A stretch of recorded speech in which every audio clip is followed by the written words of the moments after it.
cote à 2, hop, tu cliques et il te dit pourquoi ce match est intéressant. Allez, le premier site dont je voulais te parler, c'est afriscore.com. Et ce qui est pas mal sur afriscore.com, c'est que tu n'as pas non seulement les BTTS, mais tu as aussi les goals avec les plus de 1,5 buts.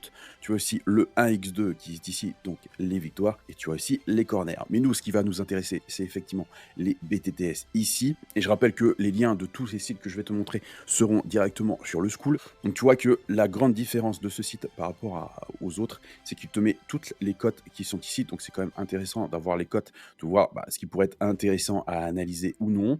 Et surtout, c'est de regarder, de cliquer en fait sur la cote. Là, par exemple, tu vois qu'on a une cote à... Je l'ai loupé, il y a une cote à 2 là. Voilà, une cote à 2. Hop, tu cliques et il te dit pourquoi ce match est intéressant.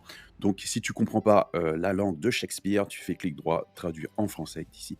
Et tu as directement la traduction. Donc toujours mieux d'analyser sur un ordinateur que sur un smartphone. Même si aujourd'hui, avec le smartphone et IA Pronostic, tu peux tout à fait l'utiliser. C'est juste, je tape sur un endroit et j'ai les analyses du jour. Mais en tout cas, tu vois que là, tu as vraiment un site qui te donne deux informations qui sont majeures et qui sont importantes. C'est les matchs intéressants et de deux, les statistiques par rapport à ça.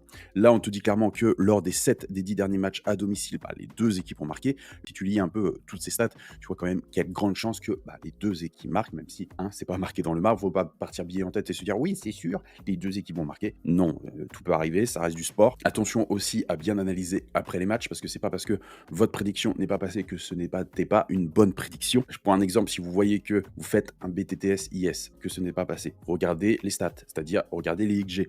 Si vous avez des XG assez forts des deux côtés, c'est-à-dire des buts attendus, plus de 2, plus de 3, vous aviez une très bonne prédiction. Donc toi, pour t'expliquer un petit peu plus comment justement regarder si ta prédiction est bonne ou si ta prédiction est mauvaise, et tu vois que ce site couvre énormément de matchs, énormément de... Et en plus, il te les classe par pays. Donc voilà, si tu veux voir par pays et par championnat.